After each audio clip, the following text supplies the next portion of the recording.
앞뒤 자분들과 이렇게 인사 나누시겠습니다. 너무 좋은 교회 잘 오셨습니다. 너무 좋은 교회 잘 오셨습니다. 이것은 교회를 향한 립 서비스가 아닙니다. 정말 저희 교회가 좋기 때문에 이런 인사를 할 수 있습니다. 목사님 입술에 침 바르세요. 바르고 올라왔습니다. 거짓말 아닙니다. 참말입니다. 어저께 제가 스승의 날이 있어서 좀 신방할 수 있는 원래 스케줄이 2주 전에 잡혔는데 2주 전에 좀 부탁을 드렸어요. 화요일 신방은 조금 못하겠습니다. 왜냐하면 서울에 있는 방주교회가 제가 지난번에 있던 교회인데 그 반태호 목사님이랑 함께 이제 사역했던 담임 나갔던 목사님 6분이 그때 인사를 꼭 드리러 가야 된다. 그래서 그 목회 세미나도 해야 되고 하기 때문에 꼭 와달라. 제가 거의 막내예요. 바빠 못 갑니다. 말을 못 하겠더라고요. 왜냐하면 벌써 한 달 전부터 부탁을 하셨어가지고 그래가지고 어떤 목장이 좀 이동이 됐는데 먼저 죄송하다는 말씀을 드리고요. 근데 갔다 왔는데 다시 한번 느꼈어요. 아, 천성교회 정말 좋은 교회구나. 정말 느꼈습니다. 아멘을 안 하시면 진짜 목회자로서 여러분 정말 좋은 교회 다니고 있습니다. 오늘 제가 수요 오전 예배 전에 세 분하고 통화를 하고 또 만났어요. 간절한 기도의 제목들이 있으신 분들. 근데 다 응답을 받으셨어요. 물론 여기도 응답 못 받은 분들이 계실 수도 있어요. 아직까지도. 그런데 하나님 반드시 응답 주십니다. 하나님이 영적으로 부어주실 때는요 모두에게 부어주십니다. 어느 사람 소외시키지 않으세요. 그게 영적 공동체의 원리예요. 좋은 교회를 달릴 수밖에 없는 이유가 거기에 있는 거죠. 우리 이춘원 권사님, 저 가슴 좀 녹았어요. 아버님이 심각한 수술을 하셨는데 연령이 95세세요. 근데 큰 수술을 받으셨어요. 더 큰 문제는 예수 안 믿으셔요. 권사님 마음이 어땠겠어요? 녹죠. 이렇게 하늘나라 가시면 중환자실에 어저께 가셨거든요. 경과가 좋으시대요. 할렐루야. 그래서 부탁을 드렸어요. 꼭 목사가 간다고 말씀드려달라. 원하든 안 원하든 담당교회 목사가 가겠다, 천성교회 목사가 가겠다, 아버님 성질을 내시더라도 꼭 말씀드려달라. 꼭 갈 겁니다. 구원 받으셔야 됩니다. 또 우리 바로 여기 지금 박 집사님 계신데 김 집사님 일어나셔가지고 화장실도 가시고 일어나셔가지고 먹고 하신다. 얼마나 큰 수술입니까? 근데 하나님 또 은혜를 주시고 능력을 주시고 또 어떤 집사님 가정은 취업이 안 되는, 취업의 문이 작아져서 너무 안 되는 그 안타까움이 있는데 어저께 취업이 되셨대요. 유명한데 할렐루야. 근데 금요일 한 군데 더 나기를 바라고 계시대요. 제가 기도했죠. 그래요. 선택해서 갑시다. 오라는데 그냥 어쩔 수 없이 가지 말고 선택해서 갑시다. 그래서 제가 지금 좀 업이 돼 있어요. 주일날도 업이 됐습니다. 저희들이 이제 스카이랜드라고 우리 교회 이름이 영어로 하면 스카이캐슬 처치잖아요. 아멘이죠. 여기서 왜 아멘이 나왔을까요? 네, 천성교회인데 스카이랜드를 하는데 저희들 교역자들이 아무리 회의를 해도 300만 원이 빈다. 그래서 여러분에게 요청을 했잖아요. 중간결산입니다. 550만 5천 원이 들어왔어요. 그러니까 이 이야기를 이제 제가 서울 가서 이야기를 하니까 그쪽 교회는 한 해 예산이 50억 정도 되거든요. 깜짝 놀라는 거예요. 우리도 50억 예산을 잡아놓고 갑자기 500만 원 만드는 거 힘들어 임 목사. 와, 그 교회 대단하다. 어깨가 딱 펴졌죠. 대단한 교회 목사입니다. 여러분 진짜 그래요. 왜요? 하나님께서 우리 가운데 은혜를 부어주고 계십니다. 그래서 이제 예산이 오버가 돼서 이제 어떻게 해야 되나 해서 우리 교육자실에서는 풍족히 사용하고, 그래서 여러분들이 이제 할아버지가 할머니 돼서 조금 다른 곳에 계신 손자 손녀들 있잖아요. 그래, 본 예배는 거기서 드려라. 그러고는 애들 데리고 와서 여기서 놀아라 라고 말할 수도 있겠지요.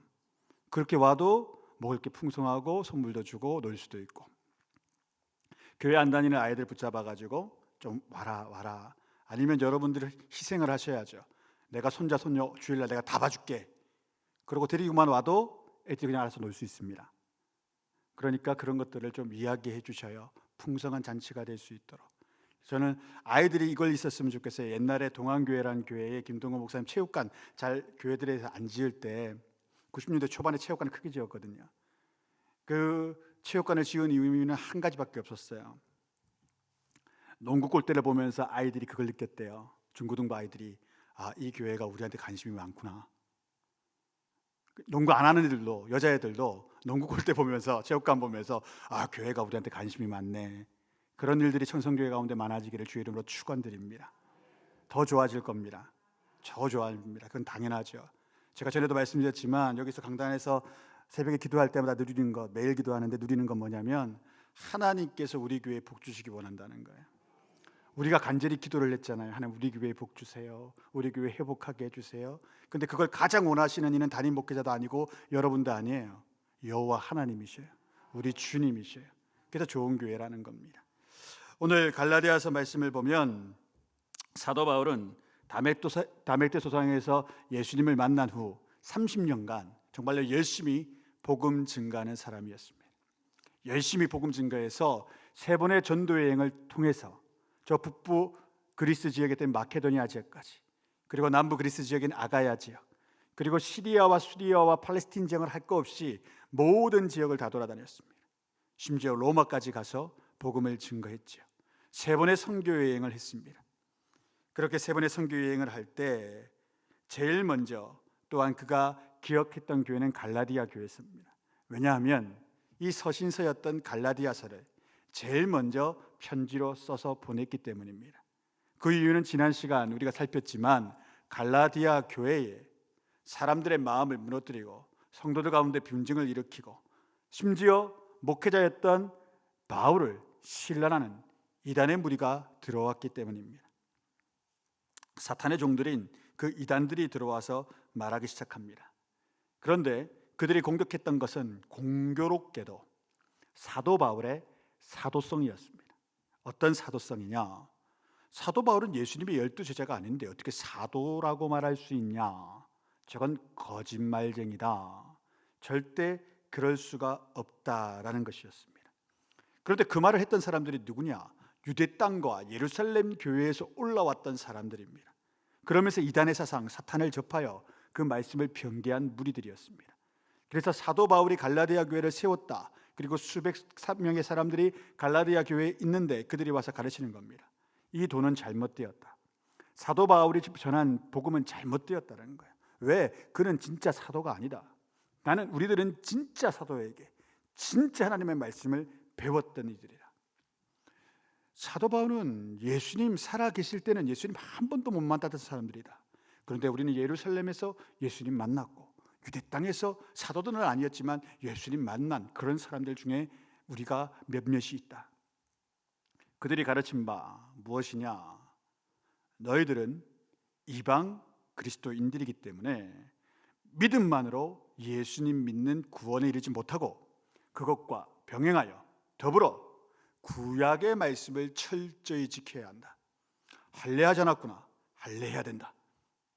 너희들의 표피, 성기의 표피를 잘라 일주일 동안 할례 예식을 해야 되고, 너희들이 그리스도인이든 로마인이든 저리 갈리아인이든 상관없다.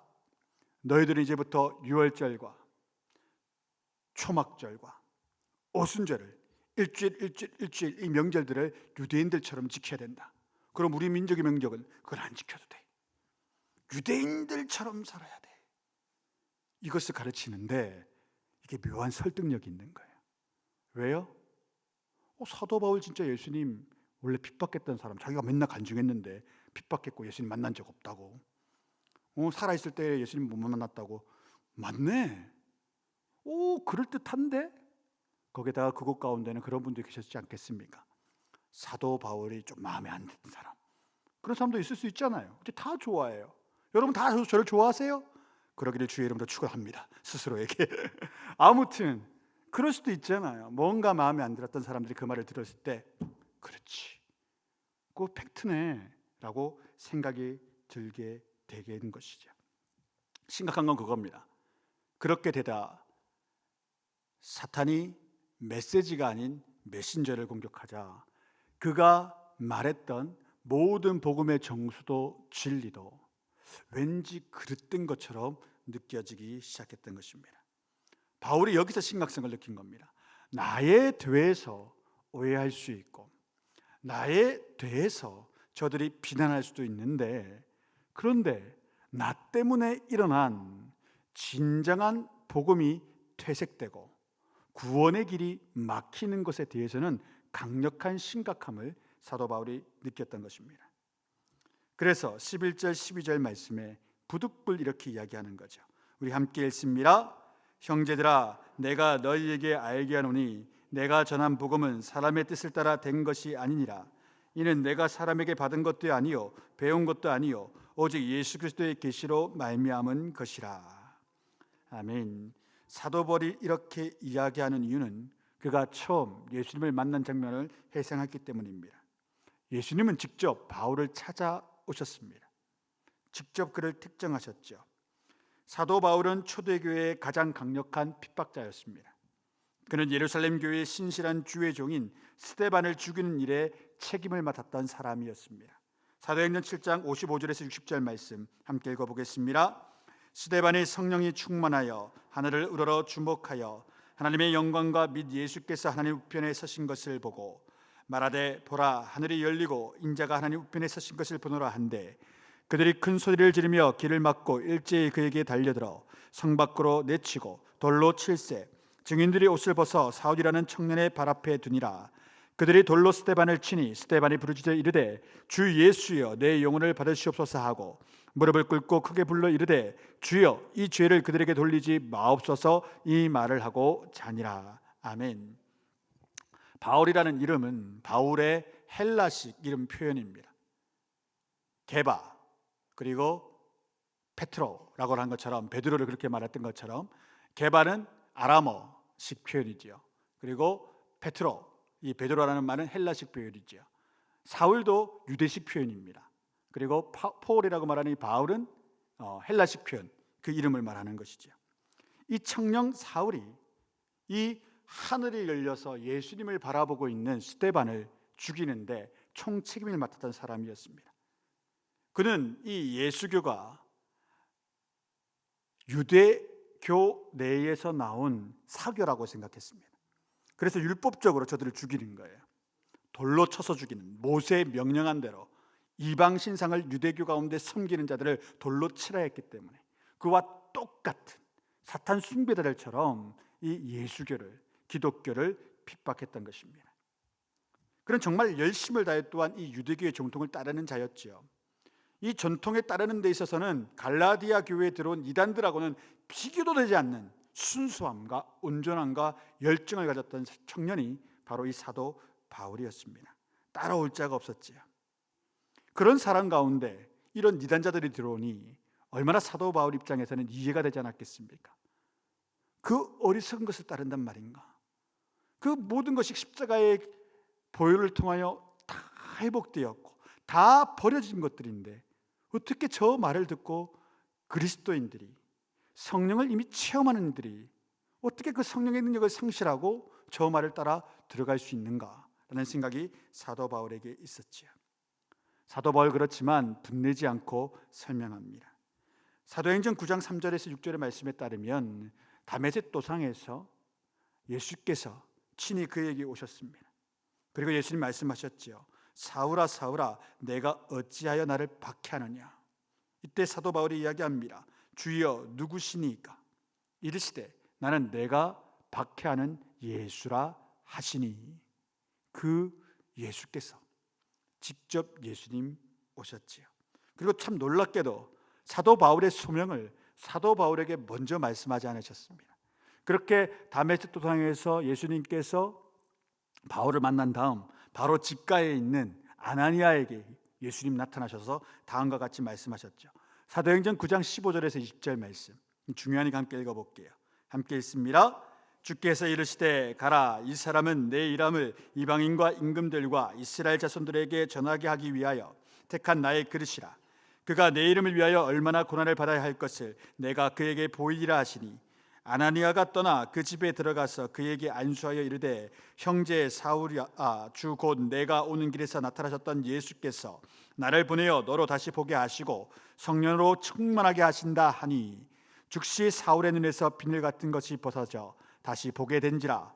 일어나 세례를 받고 음식을 먹음에 강건하여지니라. 사울이 다메섹에 있는 제자들과 함께 며칠 있을새 즉시로 각 회당에서 예수가 하나님의 아들이심을 전파하니. 아멘. 여기서 중요한 말씀은 17절 18절인데 아나니아의 예언적인 말에 따르면 사도 바울은 그 눈이 다시 뜨여 보게 된과 동시에 성령의 충만함을 받게 됩니다. 그리고 더불어 그곳 가운데 세례가 베풀어지지요. 그리고 이 성령의 충만함을 통하여 그런 다른 사도들이 경험한 것과 똑같죠. 오순절날 성령이 충만해지니까 겁내서 그 마가의 다락방에 숨어 있었던 이들이 벅찬 감동을 안고 가만히 있을 수 없어서 거리로 쏟아져 나와 방언하며 예언하며 찬양하며 각양의 말들로 하나님을 찬미하며 복음을 증거했지요. 사도 바울에도 똑같은 일이 일어납니다. 성령 충만함을 받자마자 바로 회당으로 뛰어나가 주 예수가 하나님의 아들이시다 증거하기 시작했다는 겁니다. 이것이 복음의 역사지요. 영적인 거대한 변화를 사도 바울이 이룬 겁니다. 이미 이때 하나님의 영이 그에게 머물렀습니다. 그래서 사도들과 같은 체험을 하게 되었던 것이지요. 이런 그의 변화를 오늘 갈라디아서 1장 15절에서는 이렇게 고백합니다. 제가 읽겠습니다. 그러나 내 어머니의 태로부터 나를 택정하시고 그의 은혜로 나를 부르신 이가. 바울의 삶에는 우연이 없었습니다. 구약의 이사야 선지자도 동일한 고백을 했습니다. 이사야서 49장 1절 우리 함께 읽습니다. 섬들아 내게 들으라, 먼 곳 백성들아 귀를 기울이라. 여호와께서 태에서부터 나를 부르셨고 내 어머니의 복중에서부터 내 이름을 기억하셨으며. 아멘. 이런 고백은 모든 믿는 자들 우리가 함께 고백하는 고백이 되어야 합니다. 하나님께서는 진정 우리 한 사람 한 사람을 어머니의 태 이전부터 작정하셨습니다. 사랑하기로, 선택하기로. 이 신적 신비를 우리는 다 이해할 수는 없으나 성경은 그것이 분명한 사실이라고 계속하여 강조합니다. 에베소서 1장 11절 말씀 함께 읽습니다. 모든 일을 그의 뜻의 결정대로 일하시는 이의 계획을 따라 우리가 예정을 입어 그 안에서 기업이 되었으니. 이러한 하나님께서 나를 선택하셨음을 믿는 것이 믿음입니다. 딴 걸 믿는 게 아닙니다. 그분이 나를 선택하셨다. 나를 사랑하시기로 작정하셨고 나를 자녀로 삼으셨다. 여러분의 아이들이 있는데 어느 날 걔가 여러분한테 이렇게 말한다고 생각해 보십시오. 진짜 아버지 맞나요? 어머니 맞으세요? 왜요? 증거 대보세요. 왜? 짜증이 확 올라올 겁니다. 마찬가지로 우리가 지금 이 자리에 있다는 것 자체가 하나님이 나를 선택한 가장 큰 증거입니다. 뭐 다른 증거를 왜 됩니까? 내가 이 자리에 있는데 그것이 하나님께서 우리를 선택했다는 큰 증거인데 그것을 믿는 믿음이 있다면 하나님의 이 말씀도 믿으셔야 돼요. 아무것도 염려하지 마라, 걱정하지 마라, 두려워하지 마라. 내가 너의 하나님 됨이라. 그거 믿음이 우리 가운데 충만하여지기를, 여기 계신 여러분뿐만 아니라 우리 교회에 출입하는 모든 이들 가운데 그런 능력이 임하기를 주의 이름으로 축원드립니다. 세상을 살아가다 보면 우리보다 더 마음이 착한 세상 사람을 만날 때도 있을 수 있습니다. 우리보다 인격적으로 더욱더 낫고 우리보다 더 선한 일 많이 하고 어떻게 저렇게 예수도 모르는데 저렇게 순하고 착한가 라고 생각되는 분들을 만날 때가 있습니다. 근데 참 이상하게도 하나님은 그런 이들을 선택하지 않으시고 우리를 먼저 선택해 주셨습니다. 놀랍게도 성경은 그것을 그냥 값없는 은혜라고 설명해 줍니다. 그냥 내가 좋으시대요. 여러분, 사람 좋아하는데 이유가 있습니까? 없습니까? 없습니다. 있으면 그 이상한 사람이죠. 목적이 있는 사람이에요. 음흉한. 사람 좋아하는데 이유 없습니다. 여러분, 악한 사람들이 사람 미워하는데 이유가 있는 것 같습니까? 없어요. 그냥 그렇게 생겨 먹은 거예요. 이유 없어요. 그냥 밉대요. 마찬가지로 우리 하나님이 우리를 사랑하시는데 이유가 없으세요. 그냥 사랑스럽대요. 그걸 어떻게 답해요? 여러분을 향하여 하나님 그 말씀하시는 겁니다. 우리를 향하여 나 너 사랑한다. 사도 바울이 지금 그 말을 하는데 사도 바울은 더 놀랍지요. 어떤 죄인이었습니까? 초대교회의 가장 신실한 종이었던 스데반을 죽인 자입니다. 하나님과 소통하는 사람을 죽인 사람이 사도 바울입니다. 그런데 그가 고백하는 말을 들으십시오. 내 어머니의 태로부터 나를 택정하시고 그의 은혜로 나를 부르시니가. 보통의 고백이 아닙니다. 진정한 고백입니다. 이런 죄된 나를 사랑하기로 작정하셨고 용서하기로 작정하셨고 쓰기로 작정하신 그 그리스도의 은혜. 아나니아에게 예수님 뭐라고 말씀하셨습니까? 그런데 그 녀석이 이제 안다. 뭘 알아요? 나 때문에 얼마나 많은 고난을 받아야 할지 내가 보여줄 거다. 근데 이때 바울이 아멘했던 거예요. 내 죄가 이리 큰데. 그렇습니다, 주님. 나 그 고난받아 마땅합니다. 스데반 죽을 때 했던 기도가 사도 바울의 길을 평생 때렸을 겁니다. 아버지, 저들을 사하여 주옵소서. 자기들이 하는 일이 무엇인지 모르기 때문입니다. 그 사도 바울이 들었던 고백 아닙니까? 그래서 오늘 보면 사도 바울도 갈라디아 교인들과 이단들이 자기를 욕하는 것에 대해서 크게 관심이 없습니다. 크게 마음 상해하지 않습니다. 그가 마음 상해하는 건 단 한 가지, 이 일 때문에 그리스도의 복음이 막히는 것, 내 목회가 막히는 것 상관하지 않습니다. 가장 상관하는 것, 가장 중심을 두는 것, 하나님의 복음이 나 때문에 막히는 것, 그것 때문에 갈라디아서를 쓰는 겁니다. 자존심이 상하지 않습니다. 사랑하는 성도 여러분, 왜 사도 바울이 그렇게 될 수 있었겠습니까? 예수님을 만나서 완전히 회복되었습니다. 나는 존귀한 자가 되었습니다. 나는 옛적에 죄인이었고 살인자였지만 하나님의 능력과 그리스도의 복음의 능력으로 나는 정한 사람, 거룩한 사람, 하나님이 쓰시는 사도가 되었습니다. 그 자존감의 충만함이 사도 바울에게 있는 겁니다. 근데 사탄은 언제나 반대로 말합니다. 이단자들처럼 그렇게 말하는 겁니다. 너는 못났고, 너는 모자라고, 너는 추하고, 너는 더럽다 이야기합니다. 갈라디아 교회에 등장한 마귀는 갈라디아 교인들에게 다음과 같이 이야기한 것입니다. 너희는 율법을 지키지 않으므로 주의 도를 알지 못하는 여전한 이방인들이고 하등하며 저열하고 복음의 진리에 이르지 못한 영적인 소경인들일 뿐이다. 그러니 율법을 지켜라. 말도 안 되는 이야기인데 사람들이 그 이야기를 들으니까 그럴듯한 거예요. 맞아, 나는 추해. 맞아, 나는 더러워. 맞아, 나는 아무것도 아니야. 그래, 내가 저것을 몰랐기 때문에 내 마음 가운데 이런 불편함이 있었구나. 율법을 철저히 지키지 않았더니 그래, 이것이었구나. 오히려 그것은 율법을 지키지 않았기 때문이 아니요, 그들 마음 가운데 있던 성령의 충만함이 감소되고 성령의 능력이 사라졌기 때문이었습니다. 성령이 능력에 충만했다면 이단자들이 그 교회 가운데 발을 들일 수가 없었겠죠. 오히려 그들의 영적인 나약함이 이단자들을 불러왔고 이단자들의 말을 들을 때에 그래, 그래서 내가 이렇게 갈급하지 못했나 보다, 내게 문제가 있었나 보다 라는 말들을 하기 시작했다는 것입니다. 그런데 여러분, 하나님은 우리를 그렇게 보지 않지 않습니까? 여러분 얼마나 많이 스스로 모자라다고 생각하신다면 이 큰일 난 경우입니다. 내가 무언가를 잘못해서 그 죄 때문에 하나님, 내가 이런 모자란 일이 있습니다. 주의 용서하소서. 주의 말씀대로 내가 모자란 일을 한 그 사람에게 가서 용서를 구하고 다시 형제와 자매의 그 사랑을 회복하겠습니다 했으면 문제 안 돼요. 이제 주께서 다 용서해 주셨잖아요. 다시 성령의 능력으로 충만해지고 은혜되고 같이 합력하여 선을 이루어 살면 되는데, 사탄은 항상 우리 가운데 그렇게 말해요. 그거 아직 해결된 거 아니다. 누가 해결됐다 그러디? 넌 아직도 문제가 많아. 너의 가정도 너의 교회도 아직 문제가 많아. 그런데 하나님의 음성은 어떻습니까? 정반대지요. 베드로전서 2장 9절의 말씀, 우리 잘 외우는 말씀이죠. 함께 읽습니다. 그러나 너희는 택하신 족속이요 왕같은 제사장들이요 거룩한 나라요 그의 소유가 된 백성이니 이는 너희를 어두운 데서 불러내어 그의 기이한 빛에 들어가게 하신 이의 아름다운 덕을 선포하게 하려 하심이라. 여러분 진정 이 말씀을 믿으셔야 됩니다. 이것은 그냥 수사적인 표현이 아닙니다. 우리의 자존과 우리의 진정성이 바로 진정한 존재의 의미가 이 말씀 가운데 있습니다.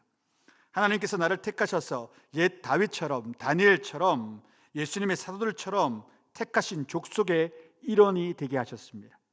그리고 왕과 같은 권세를 누리면서 매일 하나님 앞에 나아갈 수 있는 제사장의 같은 지위도 우리에게 허락하여 주셨습니다. 그래서 우리는 하나님을 아버지라 부르고 지금 이 시간도 하나님께 나와 있다고 고백하지 않습니까? 진정 우리는 하나님 앞에 나와 있습니다. 우리의 죄 때문에 하나님 우리를 치지 않으십니다. 우리의 죄를 보시고 우리를 용서하시죠. 우리의 모자란과 약함을 보시고 너는 왜 그거밖에 안 되냐 말씀하지 않으십니다. 우리의 모자란과 약함을 채우시고 너 이제 충분하다 말씀하십니다. 우리의 어리석음을 두고 넌 왜 항상 그렇게 어리석냐라고 지적하지 않으십니다. 우리가 어리석기 때문에 하나님께 나아갈 때 그 어리석음을 지혜로 바꾸셔서 너는 지혜롭고 존귀한 자다 말씀하십니다. 그것이 하늘의 능력입니다. 그런데 사탄은 항상 우리를 자책하게 만듭니다. 우리를 모자라다고 여기게 만듭니다. 스스로 작아지게 만들어서 내깎게 무엇을 하랴. 그 말은 맞습니다. 내가 무엇을 하냐. 그러나 내게 능력 주신 자라서 내가 모든 것을 할 수 있느니라. 그 말씀이 뒤이어 따라와야 됩니다. 주의 말씀이 따라와야지 내 생각이 따라오고 세상에 사람들의 말이 따라오면 되겠습니까? 갈라디아 교인들은 주의 말씀을 따라가지 못했고 이방의 이단들의 그 음성을 따라갔던 것입니다. 그래서 사도 바울이 심각성을 느꼈지요. 그리고 그것이 바로 사도 바울의 사도성의 문제로 걸고 넘어졌기에 오늘 1장 가운데 부득불 그가 자신의 것들을 설명하기 시작하는 것입니다. 우리 17절에서 20절의 말씀 한번 이 말씀 읽어보죠. 왜 이 말씀을 하는지 또 설명을 좀 들으셔야 됩니다. 17절에서 20절 말씀 함께 있습니다. 또 나보다 먼저 사도된 자들을 만나려고 예루살렘으로 가지 아니하고 그 후 3년 만에 내가 게바를 방문하려고 예루살렘에 올라가서 그와 함께 15일을 머무는 동안 주의 형제 야고보 외에 다른 사도들을 보지 못하였노라. 보라, 내가 너에게 쓰는 것은 하나님 앞에서 거짓말이 아니로다. 아멘. 그렇게 하나님을 예수 그리스도를 만나고 변모된 회심한 사도 바울이 이후 3년간 사람들과의 교류를 피하고 은밀한 그리스도와의 교제를 위해서 아라비아 사막 어딘가에서 3년간 직거합니다. 마치 에세네파 학파의 세례 요한처럼 광야에서 3년을 살아가는데 이것이 그리스도와의 교제되는 시간이었죠. 주께서 그를 찾아오시는 시간이었습니다. 그렇게 3년, 이렇게 바울이 그렇게 사막에서 3년 그렇게 있었던 것은 예수님의 제자들이 예수님의 공생의 3년간, 단 3년간 그분에게 배웠던 세월과 동일하죠. 그래서 요즘에도 모든 세계의 신학교의 신학대학원은 3년 과정입니다. 예수님의 제자들의 과정, 사도 바울의 과정을 흉내낸 것들이죠. 사도행전 9장 22절 23절은 이 3년의 사도 바울의 삶을 다음과 같이 표현합니다. 그리고 이 3년간의 삶 이후에 유대인의 살생부에 사도 바울의 이름이 올라가게 되지요. 우리 9장 22절 23절 함께 있습니다. 사울은 힘을 더 얻어 예수를 그리스도라 증언하여 다메섹에 사는 유대인들을 당혹하게 하니라. 여러 날이 지나매 유대인들이 사울 죽이기를 공모하더니, 여기서 여러 날이 바로 3년을 의미합니다. 3년이 지났을 때에 그가 또 강야 가운데서 그냥 있었겠습니까? 취가하고 살지만 사람들이 오면 그에게 말씀을 배우러 오면 복음을 증거하는 거죠. 또한 가말리엘의 다른 문화생들이 왜 안 왔겠습니까? 옛적 유대교의 친구들. 사울아, 너 제정신이냐? 왜 여기 있냐? 그의 친족들도 오지 않았겠습니까? 유대 땅에서 그 유명한 사람들, 그 학식이 유명하고 부유한 사람들이 다 찾아왔지 않겠습니까? 그때마다 사도 바울이 뭘 말했겠습니까? 예수는 주시라. 이 사람들이 당혹감을 느껴 돌아갔다가 3년이 지나자 결정하는 겁니다. 저놈은 죽일 놈이로다. 우리 마을에 나타나면 꼭 죽이자 결의하는 것이지요. 바울은 그 3년간 핍박자에서 순교를 각오한 주의 사도로 변화되었음을 그가 고백합니다. 그렇게 선지동산에서 3년을 보내었다라는 것이지요. 그리고 그가 만난 사도는 베드로와 예루살렘 교회에 수장되는 예수님의 형제되는 야고보 사도밖에 없었다라는 말을 하지요. 그 이유는 왜 그러냐면 이 이단자들이 이 설명을 한 겁니다. 바울은 예수님의 12 사도에게서 배운 바 된 예수님의 제자가 아닌 사도들의 제자일 뿐이다. 그가 예루살렘에 와서 사도들을 만났다니까. 그 말을 바울이 들었죠. 설명하는 겁니다. 나는 잠깐 15일 머무르는 동안 게바, 베드로와 또한 예루살렘 교회의 목회자인 야고보만 만나지 않았다. 내가 배운 것은, 내가 하나님의 말씀을 들은 것은 오로지 예수 그리스도께로다. 그래서 내가 사도라는 것이고, 그렇게 사도로 불렀다고 예수님이 말씀하셨다. 내가 말한 게 아니다. 왜 이런 설명을 계속할까요? 바로 그 이유 때문에 갈라디아 교인들이 복음을 받아들이지 않으려 하니까 그런 거 아니다 설명하는 겁니다. 여러분, 바울 입장에서는 심각한 자괴감을 느낄 일 아닙니까? 나 이 사역하는 게 맞나? 나 때문에 계속 이런 일이 일어나야 되는 건가? 그럼 내가 증거하지 않으면 되지 않나? 그런 말 전혀 하지 않습니다. 왜? 하나님께 받은 소명이 확실하거든요. 예수님 첫 만남에 보여주셨거든요.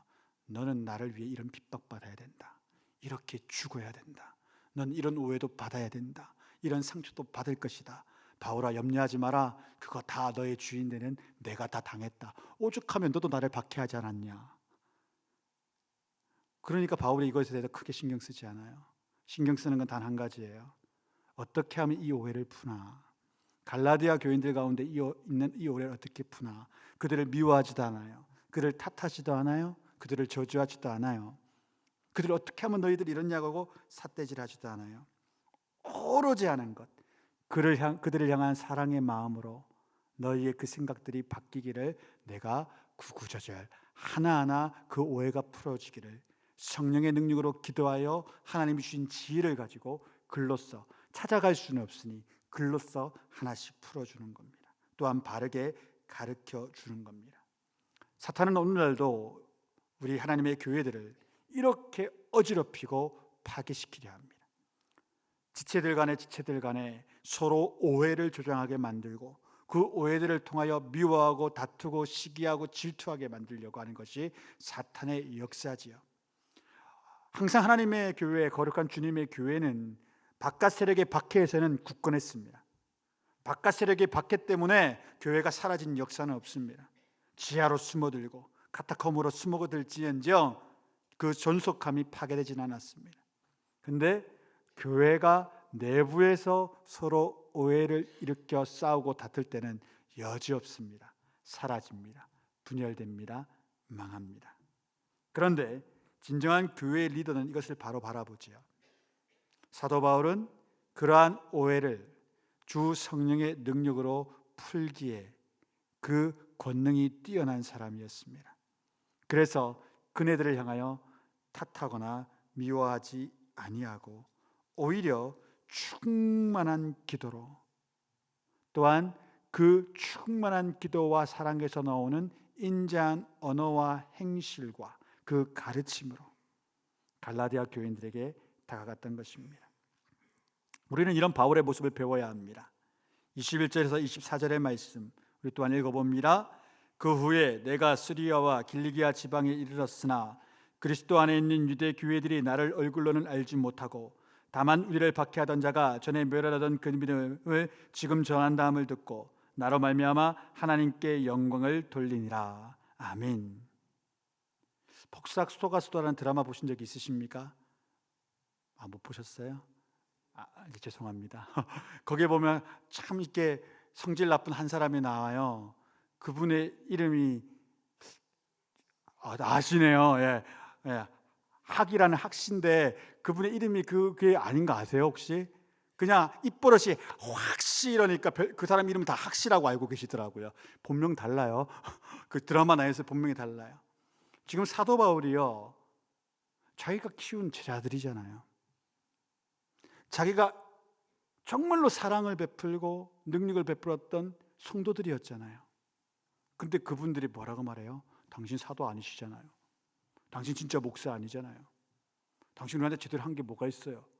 이런 말을 이단들에게 속아서 하고 있을 때 사도 바울은 구구절절히 자신의 인생 스토리를 빠짐없이 설명해 줍니다. 친절하게 화내지 않습니다. 분내지 않습니다. 짜증내지 않습니다. 억울해하지 않습니다. 너희 안에 그 오해가 있느냐? 그럼 내가 천천히 설명해 줄게. 나 이렇게 예수님 만났다. 이렇게 예수님이 나한테 말씀하셨다. 그런 다음에도 니들한테 이런 오해가 있다는데 난 그 잠시 게바와 야고보를 만난 거 겪고, 그런 다음에 내가 이런 지역으로 가서 종교 활동을 했고, 이렇게 살아갈 때 하나님이 은혜를 주셔서 놀라운 복음의 역사가 일어났다. 내가 사도된 것은 거짓이 아니다. 사랑하는 성도 여러분, 우리들 가운데 어떤 오해가 일어났을 때 여러분 어떻게 하십니까? 내가 그런 일을 한 적이 없는데, 내가 그런 말을 한 적도 없는데, 내가 근데 그 말을 하긴 했어도 그 뒤에 더 좋은 말들을 많이 했는데, 어떤 사람이 가서 이 말만 딱 한마디 들어가지고 걔가 너한테 이랬대 딱 말을 했어요. 예를 들어 이런 거 있다고 한번 가정을 해볼게요. 제가 어떤 사람이랑 이야기를 하다가 우리 서반석 전도사님에 대해서, 우리 서반석 전도사님 참 괜찮은데 요즘에 피부가 푸석하더라, 외모가 좀 별로더라, 이렇게 말했어요. 그런 다음에 근데 원판이 너무 잘생긴 사람이잖아, 키도 크고 얼마나 잘났어, 달란트가 많아, 이 말도 했는데 딱 중간 말만 딱 떼어가지고 피부가 푸석하고 외모가 요새 별로더라. 목사님이 왜 외모를 신경을 쓰셔? 그러지 않겠습니까? 그 말만 딱 들어봐라면. 제가 그 말을 들었을 때 어떤 사람들이 그분이 그래서 서반석 전도사님이 당신이 이 말했기 때문에 화가 났다 이랬을 때, 서전사님 죄송해요, 저희도 계획이 없던 이야기인데 말 그랬을 때 제가 기분 나빠하면 어떻게 될까요? 아니죠. 기분 나빠하면 안 되죠. 아이고, 반석이가 그런 이야기를 들었대? 근데 그 말을 내가 하긴 했네. 근데 그 뒤에 더 많은 칭찬이 있었는데 찾아가야죠. 서전사님 혹시나 그것 때문에 마음 상했어? 근데 그 뒤에 내가 이런 말도 했다, 이렇게 당연히 칭찬하는 말로 마무리가 됐고, 당신에 대한 그렇게 서운함이 없는데 혹여라도 서운함이 있었다면 죄송하다. 그렇게 해야 될까요? 안 해야 될까요? 담임 목사가 해야죠. 당연히 해야죠. 왜 풀어야죠? 있으면 안 되죠. 여러분들끼리도요, 꿍에 있지 마세요. 많이 기도하고 사랑 주소서 하고 가는 거죠. 세상 사람들은 반대죠. 너 왜 그랬니? 너 왜 그랬냐고 라고 묻는 게 세상 사람들입니다. 도대체 왜 그랬냐고. 교회 안에는 그 말이 사라져야 돼요. 없어야 됩니다. 반대의 말이 나가야죠. 찾아가서 그랬어? 근데 어쩌냐? 나 너 사랑하는데, 나 너 아끼는데, 나 너를 위해서 항상 기도하는데, 그래서 우리 가운데 이 껄끄럼 때문에 난 눈물 나. 이리 와봐, 한번 안아보자. 미쳤나봐, 왜 안는데? 안아줄게, 이리 와. 물론 남녀 관계가 아니고 여성, 남성 간에. 그게 교회입니다. 그게 교회예요. 여러분 그렇게 하셔야 돼요. 그냥 안 됩니다. 성령의 능력이 사도바울같이 충만해질 때 이 일이 가능한 거예요. 저 같으면 어떻게 썼을까요? 성령의 능력이 없는 저 같으면, 우리 같으면 그런 이야기 들었을 때 펜대를 들어서 이런 정신 나간 사람들을 봤나? 내가 사도인 걸 너희들만 의심한다, 세상에. 아무도 의심 안 해.